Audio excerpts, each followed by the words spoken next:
में आप लोगों का फिर से स्वागत है। मैं हूं कल्पना और जैसा कि आप लोग जान रहे हैं 67वीं मुख्य परीक्षा को लेकर के बीपीएससी की जो आगामी परीक्षा है उसमें बहुत कम समय बचा है, तो उस समय को हम लोग यूटिलाइज कर रहे हैं क्योंकि जिस तरीके से देख रहे हैं आयोग दिन प्रतिदिन परीक्षा का जो पैटर्न है वो बदल रहा है और जब पैटर्न बदल रहा है तो आप लोगों को कई परेशानियों का सामना करना पड़ रहा होगा। एक मानसिक रूप से एक तनाव होगा, तो उस तनाव में स्टूडेंट साथी आपका साथ दे रहा है ताकि आप कम समय में अपने सिलेबस को कवर अप कर ले और जो इम्पॉर्टेंट टॉपिक है वो हम लोग आप लोग को प्रोवाइड कर दे रहे हैं।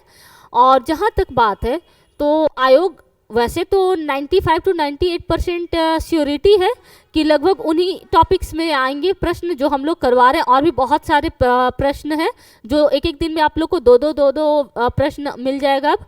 लेकिन अब आयोग का आजकल कोई भरोसा नहीं रह रहा है, तो उस कई बार प्रश्न भी बदल देता है, तो उसको भी लेकर के चलिए। अब आते हैं आज जो है ऑलरेडी आप लोगों को 2 सूचकांक हो चुका है। इससे पहले वैश्विक प्रसन्नता सूचकांक वर्ल्ड हैप्पीनेस इंडेक्स हो चुका है और दूसरा हो गया है हंगर इंडेक्स जो भुखमरी सूचकांक था।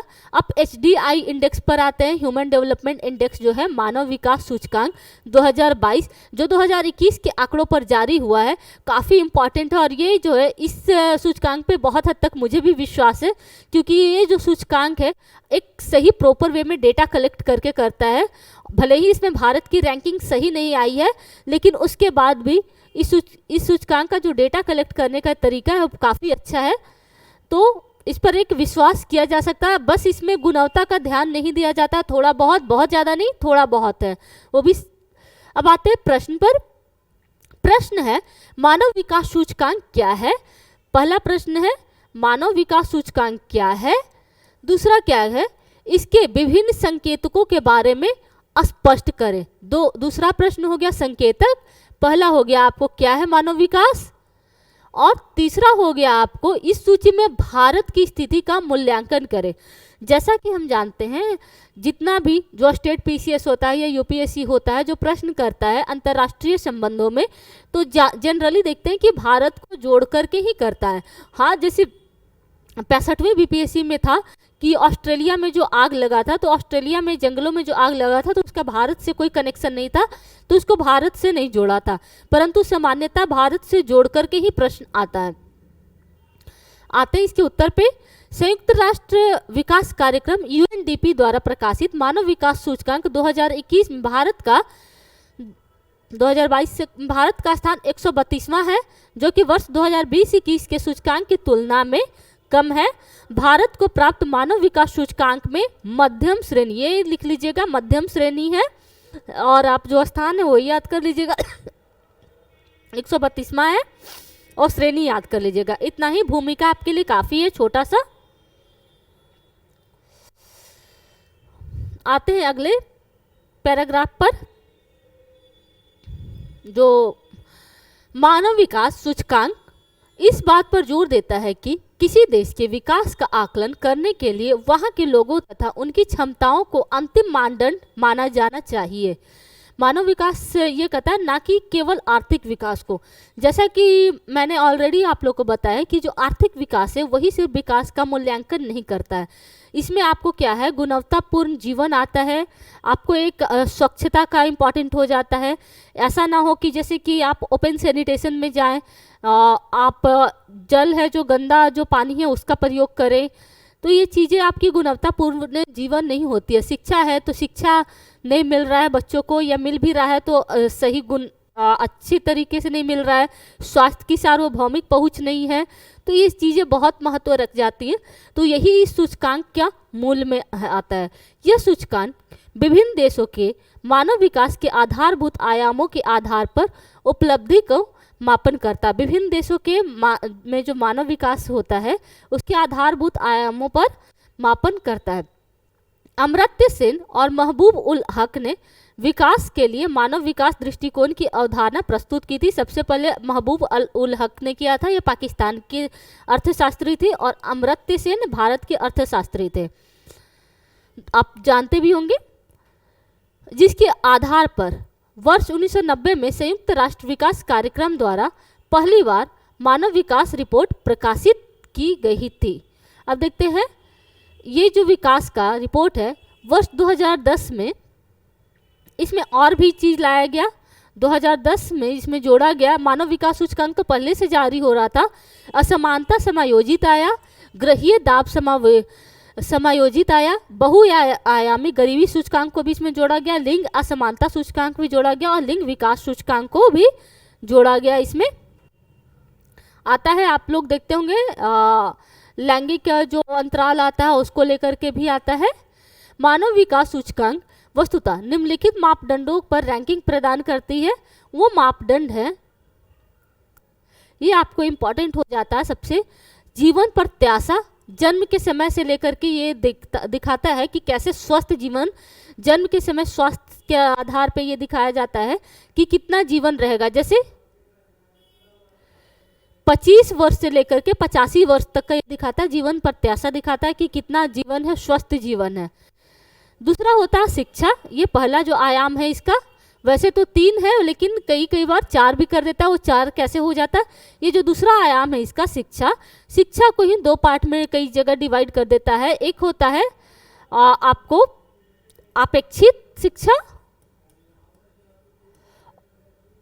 और दूसरा होता है औसत शिक्षा। 2 पार्ट में यही डिवाइड हो जाता है, तो आपको 2 और 3 यही हो जाता है। उसके बाद प्रति व्यक्ति सकल राष्ट्रीय आय होता है, इकोनॉमी आप लोगों ने पढ़ा होगा, हो सकता है कि करंट में ना दे, आपको इकोनॉमी सेक्शन में आपको पेपर 2 में ये प्रश्न दे दे। मानव विकास सूचकांक जिसमें भारत का स्थान 191 देशों में विभिन्न वर्षों में प्रदर्शन रहा है। पहले 189 देशों में आता था, अब 191 देश में आ रहा है। वर्ष दिया हुआ है, भारत का स्थान दिया गया है, 2019 में 129 था, 2020 में 130 हुआ, 2021 में 131 हुआ, 2022 में 132 हुआ। देखिए कैसे डाउनफॉल हो रहा है, एक तरीके से अच्छी रैंकिंग से हम लोग नीचे नीचे नीचे नीचे जा रहे हैं, 132 पे आ गए हैं। उपयुक्त वर्षों में भारत का स्थान इस सूचकांक में लगातार कम नजर आ रहा। वहीं कोविड-19 महामारी के कारण मानव विकास सूचकांक में वैश्विक गिरावट भी देखी गई है। सिर्फ भारत में ही नहीं, वैश्विक गिरावट भी देखी गई है इस सूचकांक में। इस सूचकांक में विभिन्न देशों की स्थिति है।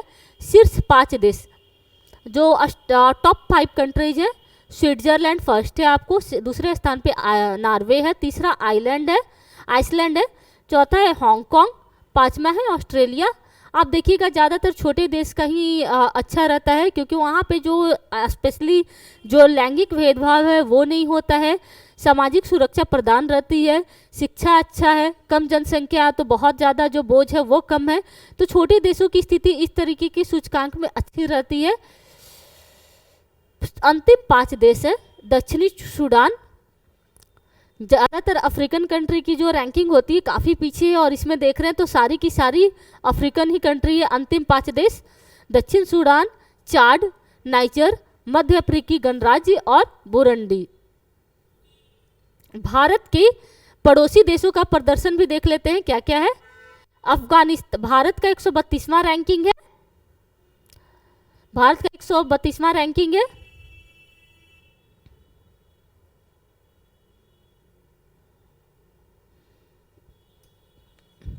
नेपाल का 143 है, अब यहाँ पे स्पेस नहीं था। 79 है चीन का, 127 है भूटान का, म्यांमार का 147 है, बांग्लादेश का 129 है, पाकिस्तान का 161 है, अफगानिस्तान का 170 है, और मालदीव है 90 है, और श्रीलंका आपको 73 है। इस प्रकार देख रहे हैं कि आप भारत से कौन कौन पीछे है आपको, बस नेपाल है आपको पीछे है, 143वां रैंकिंग है, म्यांमार पीछे है, 147वां रैंकिंग है, अफगानिस्तान और पाकिस्तान भारत से पीछे इस सूचकांक में, बाकी सब आगे हैं। वैसे भी मानव विकास के कई आयाम होते हैं, तो ये कोई बड़ी बात नहीं। एक बड़ी जनसंख्या, जितनी बड़ी हमारी क्षेत्रफल एक एक राज्य की होती है, उतनी बड़ी बहुत सारे देश भी होते हैं।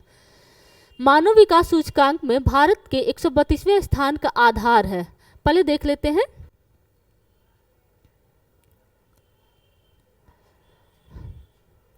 ये है जो स्कोर मिला है इंडिया को, देख रहे होंगे 0.6333, 1 स्कोर आता है तो काफ़ी अच्छा होता है। ये पाकिस्तान का है 0.5444 देखा था हमने, पाकिस्तान का पीछे था। इसका अच्छा है हम लोग से भारत का, चाइना का 0.768 है। भारत का जो रैंकिंग है आप लोग 132 है। आपको किसका है, रसिया का 0.822 एक के करीब जा रहा है। जर्मनी का 0.942 है और यूएसए का 0.921 है। ये जो स्कोर है इसके आधार पर वही 9 कंप्लीट 999 खत्म हो जाएगा। उसके बाद 1 पे जब स्कोर आ जाएगा तो उस देश का प्रदर्शन काफ़ी अच्छा हो जाएगा। देख रहे होंगे जो मैंने अभी आप लोगों को बताया कि इसका जो मूल्यांकन होता है वो मूल्यांकन का तरीका होता है हेल्थ, पहला लाइफ एक्सपेक्टेंसी एट बर्थ, जन्म के समय जो लाइफ माना जाता है कि कितना होगा वो स्वास्थ्य के अनुसार होता है। दूसरा जो इंडेक्स जारी होता है वो education many years of schooling, जो स्कूलिंग के जो होता है कि जितना औसत जो जितना वर्ष उन लोगों ने बिताया। एक्सपेक्टेड ईयर्स ऑफ स्कूलिंग, ये दो तरीके से होता है जो मैंने बताया था। लिविंग स्टैंडर्ड्स जो होता है उसमें क्या होता है gross national income per capita, जो राष्ट्रीय सकल घरेलू व्यक्ति उत्पादन हम लोगों ने बताया था, जीडीपी जो था प्रति व्यक्ति था वो था। तो भारत का क्या है जीवन प्रत्याशा जो फर्स्ट है लाइफ एक्सपेक्टेंसी, यह दीर्घ स्वस्थ जीवन यापन करने की क्षमता को दर्शाता है। इसमें क्या है जो भारत का है इस वर्ष भारत में जीवन प्रत्याशा 67.2 वर्ष देखी गई, शायद इस बार कम आया है। लगभग जीवन प्रत्याशा भारत की मानी गई है कि 67 वर्ष से ज़्यादा लोगों की जीवन प्रत्याशा होगी। जन्म के समय क्या होता है जीवन प्रत्याशा को मापा जाता है। दूसरा है शिक्षा, इसमें प्राथमिक और तथा द्वितीयक विश्वविद्यालय स्तर का मिश्रित नामांकन को दर्शाता है कि कितना, जैसे कई बच्चे सिर्फ स्कूलिंग करते हैं, स्कूलिंग के बाद उन लोगों ने आगे की पढ़ाई छोड़ दी, तो वो नामांकन को भी दर्शाता है उसको आगे का। इस वर्ष का औसत रूप से 6.5 से ज़्यादा है आपको पढ़ाई का है, जो वैसे कम ही हुआ है आपको 6.7 वर्ष, लगभग 7 वर्ष के करीब आया। औसत वर्ष और अपेक्षित वर्ष इसका बगल में लिख दिया गया, आप लोग प्रश्न में लिख दीजिएगा। लगभग 12 वर्ष है 11.9, लास्ट टाइम 12 से ज़्यादा था। प्रति व्यक्ति राष्ट्रीय सकल आय क्या है, इस सूचकांक के अनुसार भारत में प्रति व्यक्ति सकल राष्ट्रीय आय है जो 6,590 अमेरिकी डॉलर है। ये जो आपको डेटा है ये लिख लीजिएगा जरूर से। इन सब के साथ भारत का लैंगिक असमानता सूचकांक भी आया है जिसमें 122वां स्थान है। ये भारत की स्थिति सही नहीं दर्शाता है लैंगिक असमानता सूचकांक, और ये है भी, इसमें कोई विरोधाभास है भी नहीं।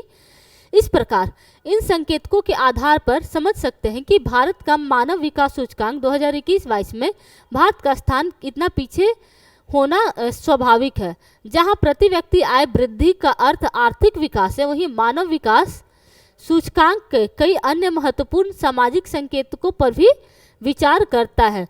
जैसे प्रति व्यक्ति आय सिर्फ आर्थिक को, अर्थव्यवस्था को आपका दिखाता है कि आपको कितना इनकम हुआ, लेकिन मानव विकास सूचकांक बहुत चीज़ों को दिखाता है, बहुआयामी है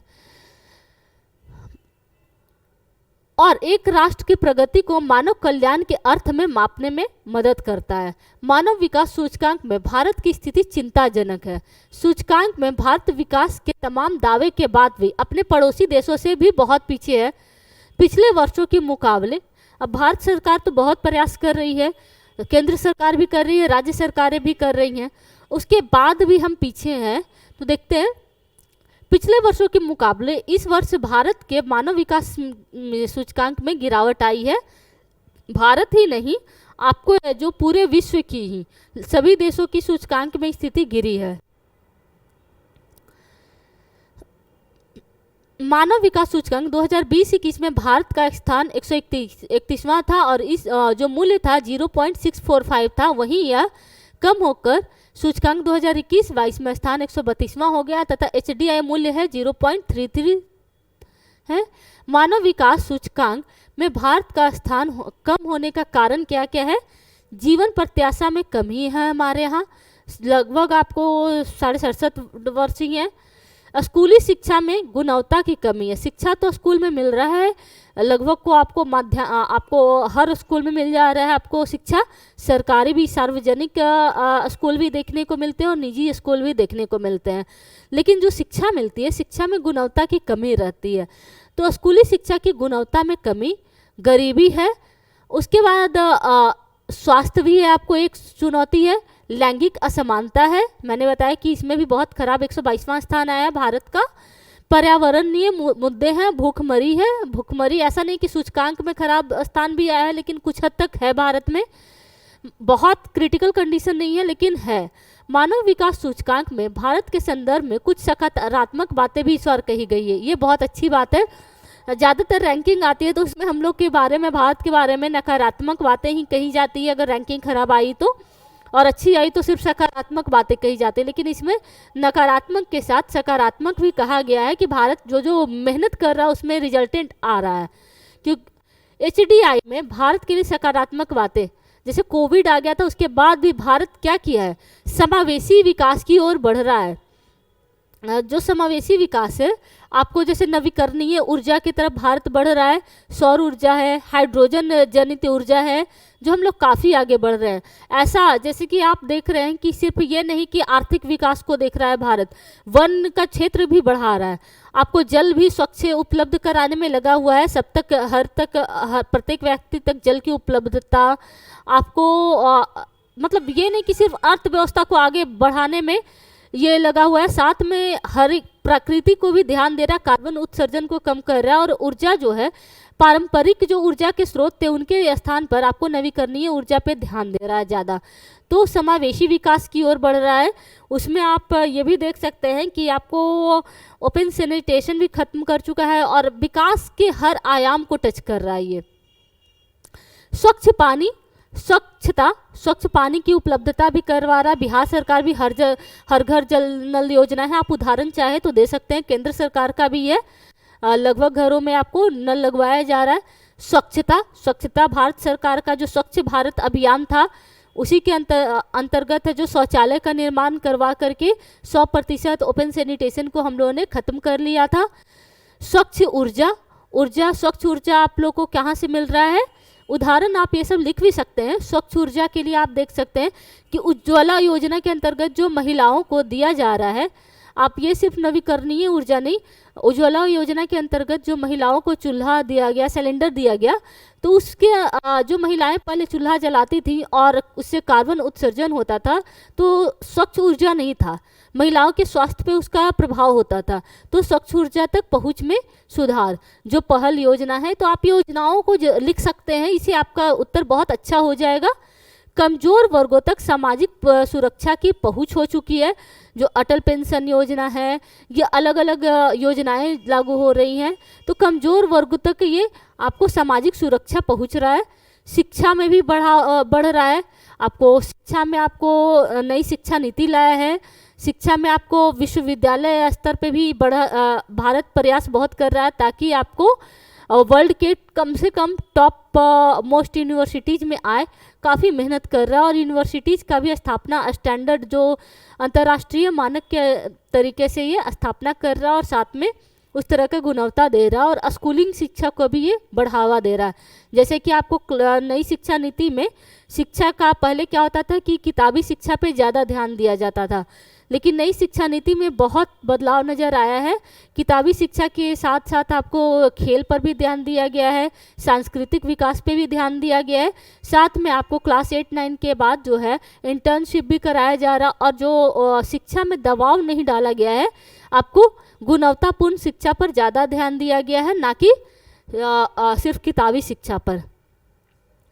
स्वास्थ्य, आप लोगों ने देखा जो आयुष्मान भारत कार्ड योजना है, ये आपको स्वास्थ्य तक सार्वभौमिक पहुंच को सुनिश्चित करता है, आयुष्मान भारत योजना है। तो आप ये क्या होता, पहले लोग हैं जो लोगों को चिंता रहता था कि अगर कुछ हो गया तो जो गरीब या मध्यम वर्ग के लोग थे तो उन लोगों को बहुत बड़े इलाज के लिए खर्च कैसे उठाएंगे। लेकिन आयुष्मान भारत जो योजना है वो है जो आपको सार्वजनिक अस्पतालों के साथ साथ जो रजिस्टर्ड निजी अस्पताल हैं उनमें भी आपकी इलाज को सुनिश्चित करता है। जैसे आधारभूत जरूरतों के लिए प्रयास किया है। चूंकि मानव विकास सूचकांक में निर्धारण के लिए वैश्विक स्तर के आंकड़ों को आधार बनाया जाता है, ऐसे में भारत को बहुआयामी सुधार और मानक के अनुरूप संसाधनों के वितरण की आवश्यकता है। वर्तमान में भारत सरकार, अब इसको आप अलग अलग भी कर सकते हैं अगर आप चाहें तो, वर्तमान में भारत सरकार द्वारा इस हेतु बहुआयामी प्रयास हो रहे हैं, जैसे आयुष्मान भारत योजना, पोषण योजना, मिशन इंद्रधनुष। मिशन इंद्रधनुष के तहत क्या हो रहा है, आपको सबको ये मिल रहा है, ये वैक्सीनेशन जो बच्चों को मिलता है वो है। उज्ज्वला योजना है, शिक्षा नीति है, सतत विकास इत्यादि। ये भविष्य में भारत की क्या होगी, रैंकिंग को सुधारेंगे मानव विकास में। मानव विकास सूचकांक जो आगे में जारी होगा उसमें जैसे सतत विकास के अंतर्गत अब हम भूख को भी टारगेट कर रहे हैं कि भूखमरी कम जाए। आगे हम लोग जल को टारगेट कर रहे हैं कि स्वच्छ जल, सब पेयजल तक सबकी पहुंच सुनिश्चित हो। ऊर्जा पे हम लोग जो 17 लक्ष्य है, 17 लक्ष्य को एक एक करके हम लोग टारगेट कर रहे हैं। कार्बन का जो उत्सर्जन करके जीरो एमिनेशन पे जा रहे हैं। तो इस तरीके से हम लोग है जो हर चीज़ को सुनिश्चित कर रहे हैं। तो मानव विकास का जो सूचकांक है, उम्मीद है कि भविष्य में बहुत अच्छा होगा और आगे को लेकर के सकारात्मक ही लेकर के ही हम लोग चल सकते हैं। इस प्रश्न का आप लोग और भी चाहे तो अंतिम निष्कर्ष और बढ़ा करके लिख सकते हैं। वैसे इतना काफ़ी है। थैंक यू स्टूडेंट साथी से जुड़ने के लिए। अब हम मिलते हैं अगले प्रश्न पर।